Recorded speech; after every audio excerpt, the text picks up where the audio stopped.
Well, good evening. I'm Robert A. Wilson with Cowboy Wisdom. Tonight I'm going to talk about my book, I Approve of Me Sets Me Free. And the reason for this book is everybody goes through a lot of things, but when you can approve of yourself, you can move your life forward. And when I first got into the personal growth arena, it was all about just thinking it'll happen. Well, that doesn't happen. Do it through love. That doesn't happen. Because there's one thing I can tell you for sure. You're never, ever going to love everybody. But you can open up to appreciate them for who they are and can move their life forward.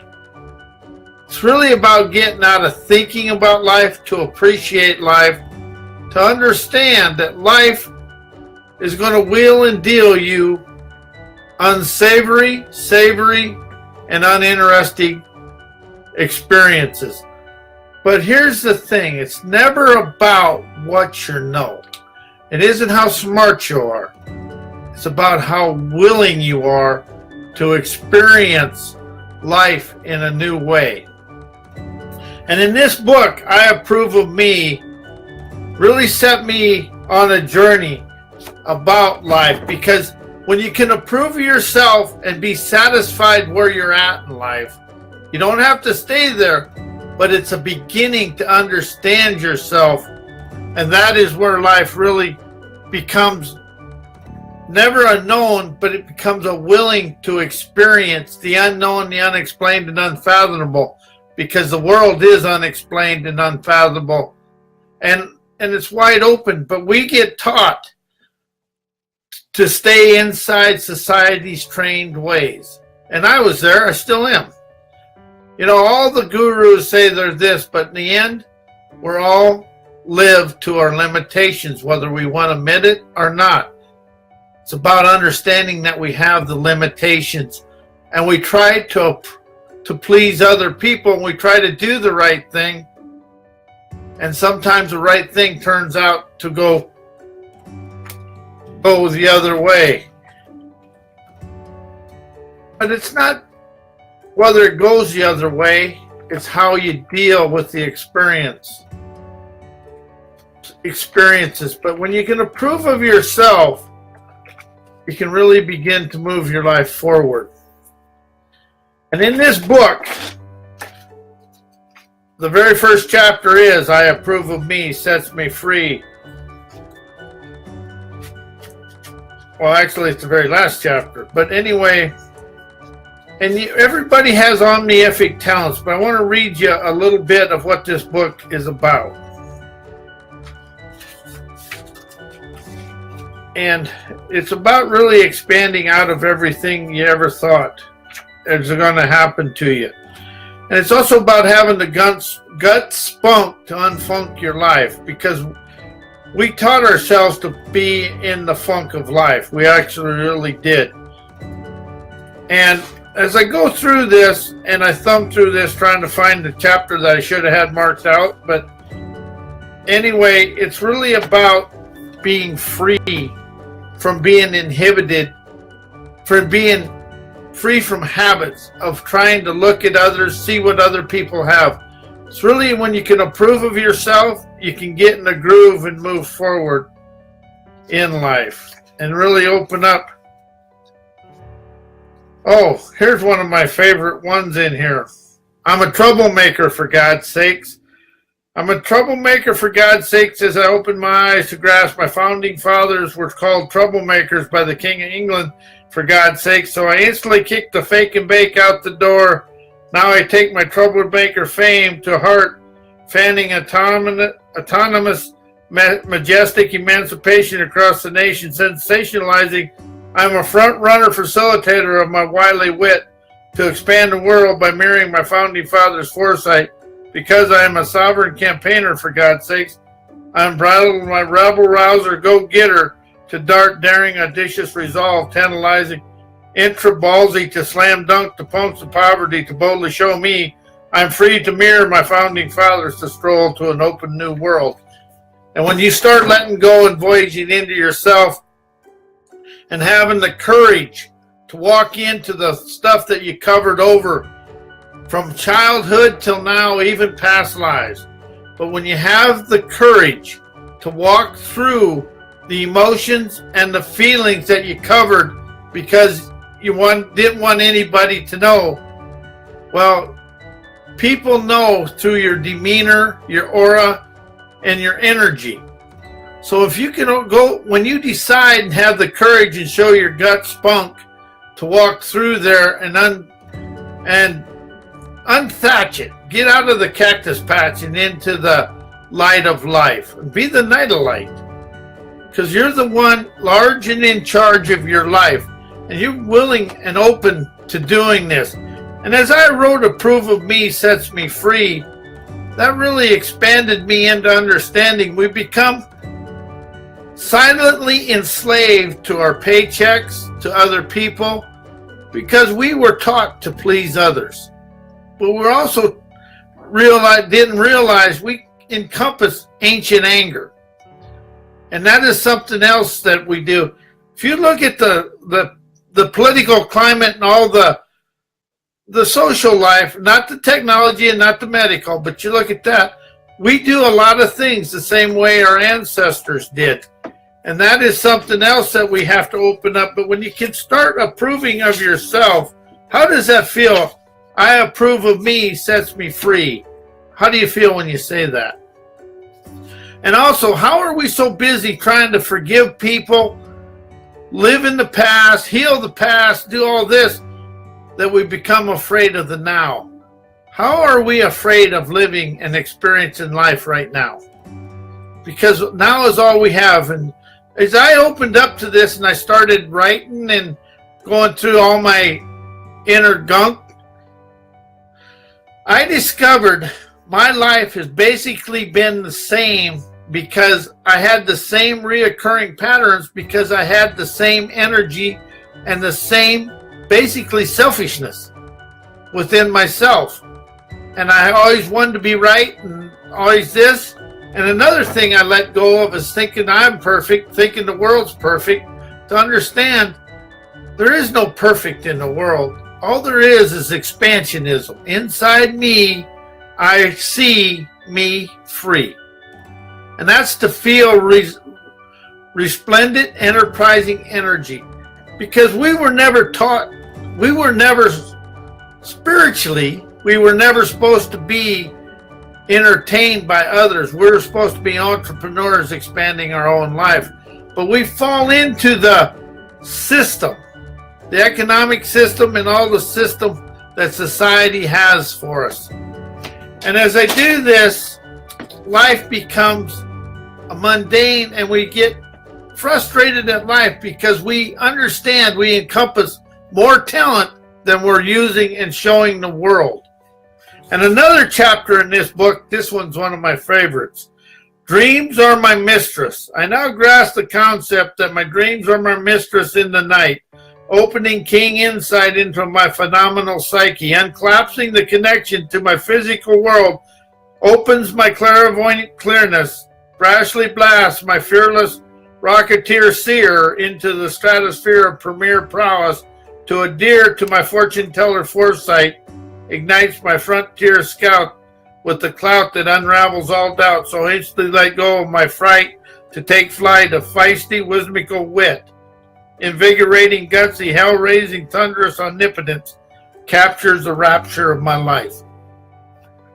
And the thing about that, there's a lot of words in there, but they're big. They're not big words, they're new words. And when you expand your vocabulary, you expand your life and raise your self-esteem. And you know, something I've discovered, when you read to feel, don't read to know, because know keeps you within the limitations. But when you open up to feel, you let go of being locked into your opinions, viewpoints, beliefs, and things like that. And you open the trust of your abilities. And that's where the world is really asking for all people in this universe. Open the trust of their abilities, feel their inspirational innovations, expand other people through expressing your talents to the world. It's individual talent that'll take us all the way through to where we desire to live. Because we were taught from a school system of we must stay inside this. And if you look at the system we have today, we're trying to live in the 2000s and in 20s and 2018 to the rest of our lives with everything we was taught in the 1930s, 1960s, 1970s, 1980s, and before that. It's about us unlocking and unleashing history to open up a new frontier of foresight, of peace and prosperity that comes from individuals. And I've said this before, racism is individual. It's inside me. Pessimism is inside me. Everything is inside me. And when you can open up to understand it comes from right here and from the gut up, you can open up to a new way. And one thing about it, I've really learned, and this was a tough one. I listened my way to the penthouse. I'm going to talk my way to the outhouse, and I've done that many, many times. And the thing is admit it to yourself that what is going on. Just be honest with yourself. And I'm going to also say a pen and paper, when you're having anguish and frustration, you get a pen and paper and you just start writing everything that comes to your, don't cull it, don't do anything, just write every word that comes to your mind and comes through you, and you'll pretty soon get down to the core. It's being willing to look in the mirror inside yourself. Because when you clear the soul, you see outright unbelievable life. And everybody in the spiritual world and the personal growth world say, do it through love. Do it through love. Well, I tried that. It never worked. It didn't do nothing for me. It may be working the best for others.